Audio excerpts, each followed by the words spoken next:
Hello guys, welcome back again to my channel bersama saya Hansen di sini dan seperti biasanya setiap harinya saya akan membuatkan video seputar cryptocurrency. So bagi kalian yang tertarik seputar cryptocurrency, boleh aja langsung bantu saya like dan juga subscribe. Jangan lupa juga untuk hidupkan lonceng notifikasinya supaya kalian gak ketinggalan update terbaru seputar cryptocurrency. Oke, pada hari ini guys kembali kita akan bahas seputaran Bitcoin dan seperti biasa kita akan mulai dari coin market cap terlebih dahulu. Per hari ini secara global market cap crypto berada di angka 1,26 triliun dolar atau turun sekitar 2%. Nah, Bitcoin sendiri di angka 29.200-an, Ethereum 1.987, BNB 326, XRP 0,41, Cardano 0,52, Solana 49 dolar, dan Dogecoin ada di urutan ke-10 dengan harga 0,08 dolar.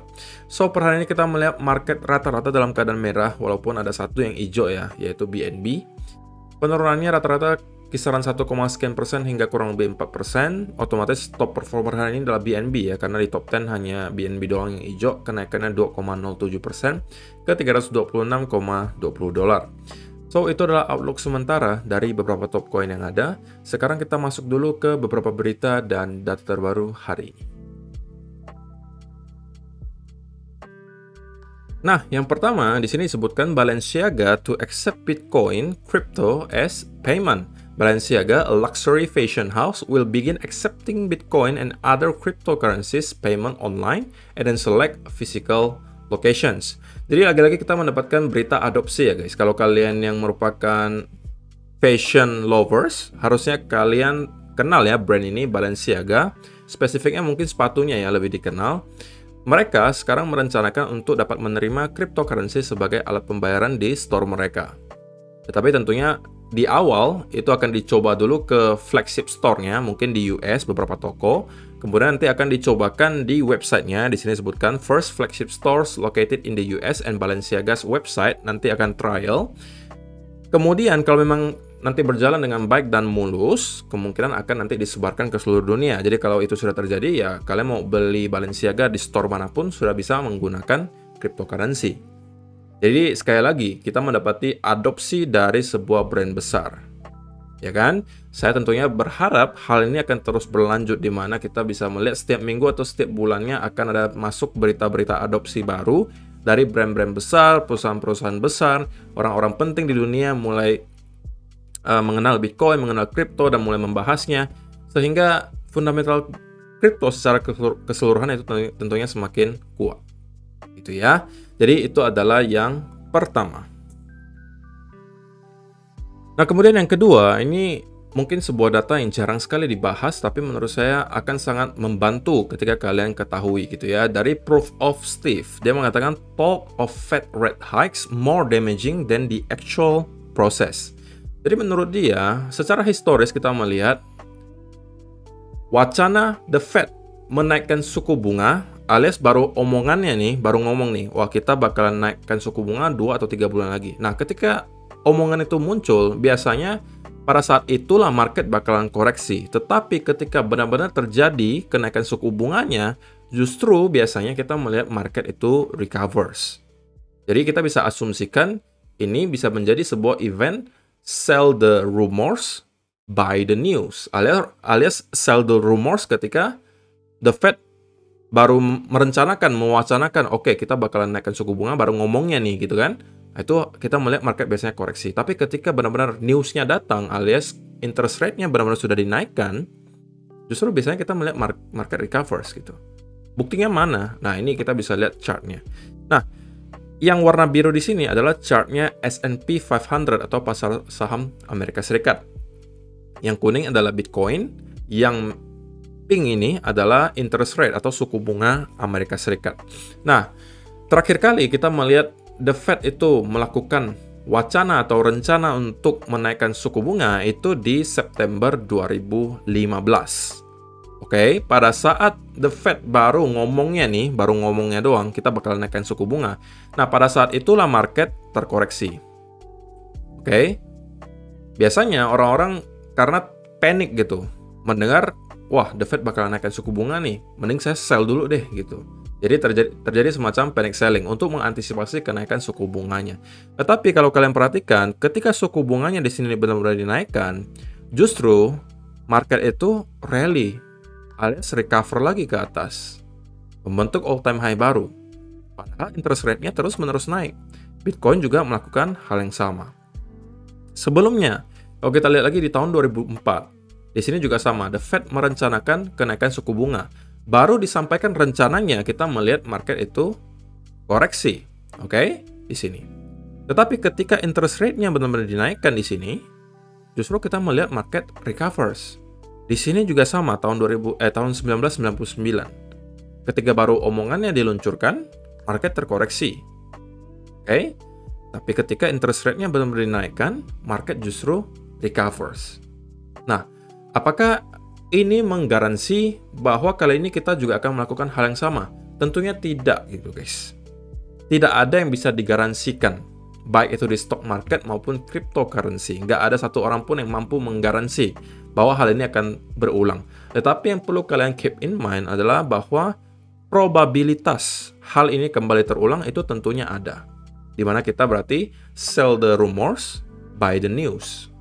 Nah, sekarang kita udah melihat the Fed udah start menaikkan suku bunganya.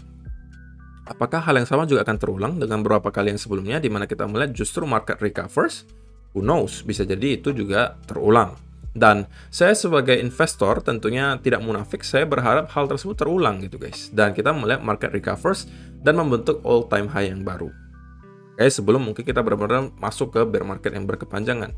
Tidak ada yang tahu, ya kita hanya bisa berharap itu terjadi, namun tentunya kita harus siap dengan segala senario yang terjadi, gitu ya. Kita jangan hanya pengennya ke atas doang, kita nggak mempersiapkan planning untuk kalau misalnya salah, alias kita malah ke bawah lagi, drop lagi lebih jauh, kita harus siap juga dengan senario itu. Oke, jadi ini adalah sebuah data yang menurut saya jarang dibahas, tapi ini sangat menarik untuk kalian ketahui.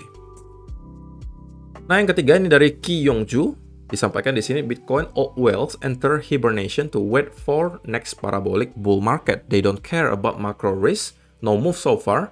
Jadi pada intinya, ini adalah supply adjusted dormancy, yang menunjukkan apa sih yang dilakukan oleh para paus gitu ya. Ketika kita melihat ini chartnya, yang kuning ini cukup rendah, itu berarti para paus lebih memilih untuk hold gitu ya. Sama sekali tidak diapa-apain Bitcoinnya, cuman ditaruh saja dan di hold sampai ke next parabolic move-nya atau rally bull run berikutnya. Nah, kita melihat beberapa kali hal tersebut terjadi ya. Ketika first halving, ini dormancy-nya sangat rendah, kemudian kita melihat rally di Bitcoin. Di sini juga sama. Oke, alias Bitcoin para paus itu sama sekali tidak digerakkan gitu ya. Kita melihat sideways di area yang cukup rendah dan terjadi halving, kita kemudian mendapati rally di Bitcoin. Third halving juga terjadi, namun dormancy flow-nya tidak serendah yang halving kedua dan pertama, dan kita juga mendapati rally. Halving keempat datangnya nanti di tahun 2024 guys. Oke. Namun yang perlu menjadi catatan kalian, ketika biasanya halving itu terjadi, bull run itu udah setengah jalan gitu guys. Halving itu tidak terjadi ketika kita di bottom bear market, tapi kita udah setengah jalan menuju bull market yang baru. Di sini kalau kalian perhatikan, kita pertengahan jalan menuju bull market. Kita juga di sini sama menuju bull market yang baru, tapi kita bukan di bottom ya, tapi udah pertengahan jalan. Halving ketiga juga sama, kita di pertengahan jalan. Nah, halving keempat tahun 2024 kita juga harusnya gitu ya, kalau mengulang hal yang sama, sudah di pertengahan jalan bull run berikutnya. Kalau tidak lebih cepat. Gitu ya. So, sampai sekarang, data on-chain tidak berubah. Oke. Saya masih melihat data on-chain sama dengan beberapa minggu sebelumnya, atau bahkan bulan-bulan sebelumnya, di mana kita melihat para holder jangka panjang itu tidak bergerak sama sekali. Malah justru kita melihat dormancy flow-nya dari hari ke hari itu terus naik, alias para paus yang menjadi pemegang jangka panjang itu juga semakin banyak. Gitu ya. Oke, kemudian untuk kalian yang sudah mendaftar Bybit dengan link referral saya, gitu ya, kalian bisa mengikuti event ini yang sangat luar biasa besar, kejuaraan trading futures di Asia Tenggara, dan kalian bisa memenangkan hadiah hingga 400.000 USDT atau kurang lebih ya 6-7 miliar rupiah gitu ya. Kalau kalian yang merasa jago banget trading future-nya, kalian wajib ikut ini. Oke, eventnya dari tanggal 23 Mei 2022 hingga 3 Juni 2022, dan kalian akan mendapatkan hadiah di sini. Oke, bahkan kalau misalnya kalian tidak juara satu pun, kalian akan dapat reward gitu guys. Kalau misalnya yang ikut, ini adalah total peserta ya. Semakin banyak peserta yang ikut, itu rewardnya nanti semakin besar. Kalau misalnya yang ikut sampai 15.000 orang, maka walaupun kalian urutan ke 200 gitu ya, kalian masih tetap dapat reward $400 guys. Urutan 200 saja dapat $400 gitu ya. $400 ya berarti hampir ya 6 jutaan rupiah. Lumayan banget guys. Oke, dan menariknya lagi, ini perhitungannya bukan berdasarkan siapa yang cuannya paling banyak secara value USD, tapi cuan paling banyak secara persentase. Jadi, kalian nggak perlu berkecil hati kalau misalnya kalian mempunyai capital yang kecil atau modal yang kecil, kalian tetap bisa menang. Karena perhitungannya di sini berdasarkan persentase.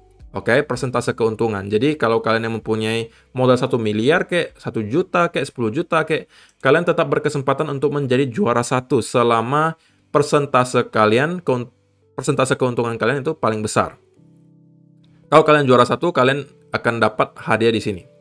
Tergantung total pesertanya berapa ya guys. Kalau semakin banyak total pesertanya, itu rewardnya semakin besar. Kalian bisa cek saja tabelnya di sini. Oke, dan menurut saya nothing tulus ya, kalian ikut-ikut aja guys. Kalau nggak menang ya sudah, memang kalian juga seorang trader kok gitu kan. Hoki-hokian kalian menjadi juara dan kalian mendapatkan uang yang lumayan besar di sini. Oke, bahkan hingga mencapai 500-600 juta rupiah. Nah, selain itu juga, kalau misalnya kalian mendaftar dengan link referral saya, kalian juga berkesempatan memenangkan hadiah hingga $4.050. Caranya gimana? Simple banget, kalian bisa ikuti saja petunjuknya di sini untuk mendapatkan hadiah-hadiah tersebut. Tentunya kalian perlu menyelesaikan tugas-tugasnya sebelum kalian mendapatkan hadiah tersebut. Dan hadiah USDT-nya nanti akan dibuat dalam bentuk trading bonus ya guys. Jadi untuk menahan floating loss kalian. Jadi kalian bisa langsung aja cek kalau misalnya pengen ikutan trading kompetisi tadi, berhadiah hingga miliaran rupiah. Bisa juga kalian ikuti tugas-tugas di sini, kalian juga bisa berkesempatan mendapatkan hingga 60-an juta rupiah. Jadi silakan yang belum punya account, daftar dulu dengan link yang sudah saya sediakan di kolom description di box di bawah untuk berkesempatan memenangkan reward-reward ini. Kalau yang sudah mendaftar pun, kalian masih mempunyai kesempatan untuk melakukan hal-hal di sini gitu ya. Selain itu kalian juga bisa mengikuti kompetisi trading futures tadi. Kalian tinggal deposit, ikutan eventnya, kompetisinya, sudah kalian akan mendapatkan reward-reward tersebut kalau misalnya kalian menang gitu ya, dan menyelesaikan tugas-tugasnya.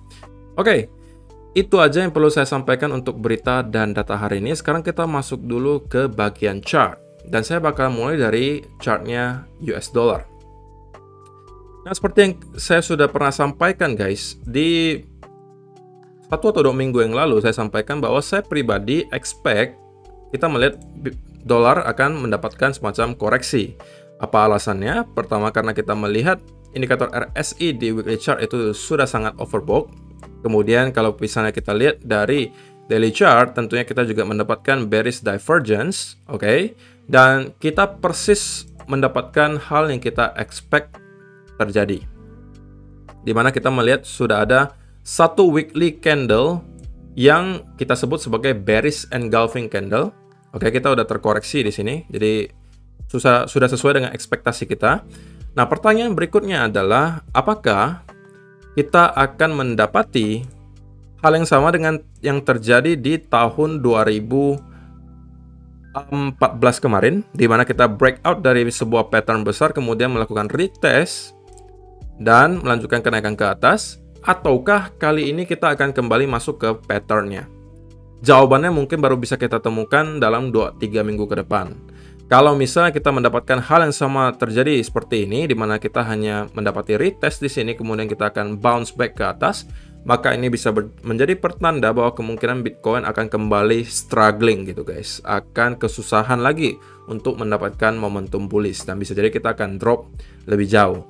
Tetapi kalau misalnya yang terjadi adalah sebaliknya, di mana kita mendapatkan drop di sini cukup dalam, kemudian disertai pattern consolidation, dan kita drop lagi ke bawah, ini akan menjadi salah satu pemicu lagi bagi saya untuk melihat Bitcoin kembali rally ke atas. Oke, atau at least kalau kita melihat ada drop semacam ini, at least kita akan melihat semacam relief rally di Bitcoin.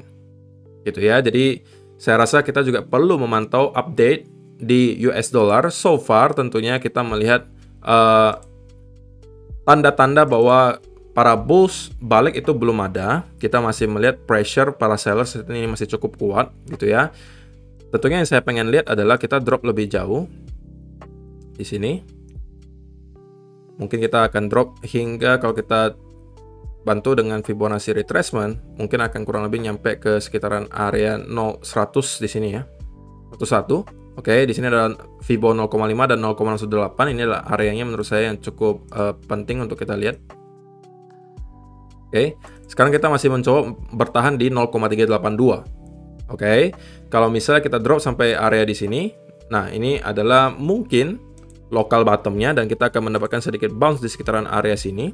Nah, dari bounce ini kita baru akan lihat apakah ini hanya sekedar bounce back dan kita akan kembali menuju ke high yang baru, ataukah dari sini kita akan membentuk bearish continuation pattern dan dari sini kita akan mendapati drop lebih jauh. Nah, jadi kita bakalan update nanti ketika hal tersebut sudah mulai terlihat gitu ya. So, sekarang kita bakalan masuk ke chartnya Bitcoin dan kita bakalan mulai dari daily chart terlebih dahulu ya. Nah, di daily chart tentunya yang bisa kalian perhatikan, kita masih bertahan nih guys di pattern rectangle-nya.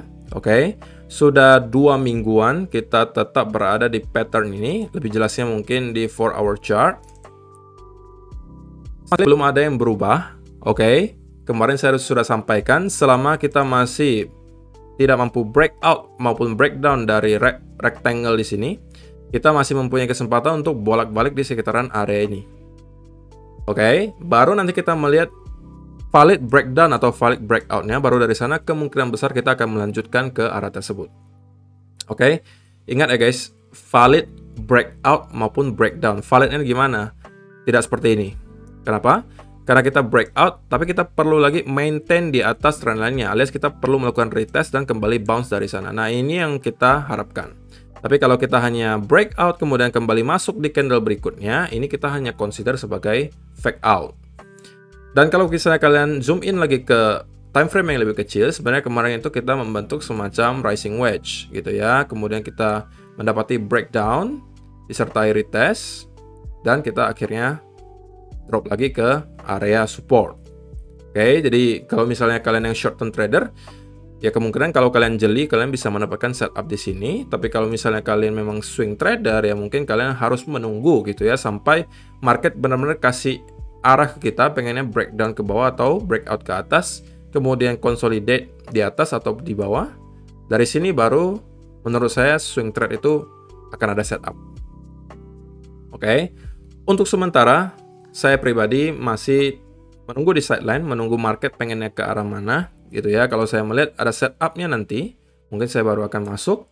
Kalau misalnya belum dikasih dan kita tetap bermain di sekitaran area rectangle ini, ya tetap saya akan menunggu gitu guys. Tapi perlu kalian ingat, kemungkinan besar kita tidak akan terlalu lama lagi bertahan di sekitaran rectangle ini, karena kita udah bermain di sini dari tanggal 13 Mei sampai sekarang, kurang lebih sudah 10 hari. Dan menurut saya tidak lama lagi kita akan melihat market untuk start moving dan menentukan arah berikutnya. Oke, kalau kita drop ke bawah, targetnya sebelah mana? Targetnya tentunya minimal kita akan menuju ke lower low sebelumnya di sini. Oke, minimal dari sini. Kalau misalnya untuk target atasnya, seperti yang saya sampaikan, paling pertama itu hadangannya akan ada di sekitaran 32.000 sebagai area lower high sebelumnya. Kalau misalnya ini mampu di break, maka nextnya akan ada di sekitaran 34 sampai 35.000. Untuk sekarang saya masih menargetkan di sekitaran area di sini dulu, tergantung nanti momentumnya seperti apa. Kalau memang sangat kuat momentum bullishnya, kita mungkin bisa menggeser sedikit targetnya ke sekitaran 38 sampai 39. Ini adalah target maksimalnya menurut saya kalau memang kita hanya mendapatkan relief rally. Karena kalau kita mampu lagi reclaim sampai di atas 40.000, menurut saya itu bisa menjadi pertanda gitu bahwa ada probability kita sudah mencapai bottom dan kita akan mendapati bull run yang baru. Oke, tapi tentunya itu masih cukup jauh untuk dibahas. Dan ya, saya rasa update-nya untuk hari ini cukup ya guys, karena masih sama aja sebenarnya dengan yang kemarin, kita masih di rectangle. Saya pribadi masih menunggu marketnya akan break ke arah mana. Break sekaligus konsolidasi ya guys. Takutnya karena kalau misalnya kita hanya break, kemudian dinaikkan lagi seperti ini, ya ini mungkin hanya untuk mancing orang sell. Sebaliknya, Kalau kita hanya breakout ke atas kemudian masuk lagi, ya ini hanya mancing orang untuk buy. Oke, jadi tetap berhati-hati dengan keadaan market seperti ini, terutama risk management kalian harus tetap disiplin gitu ya, jangan sampai kalian lengah.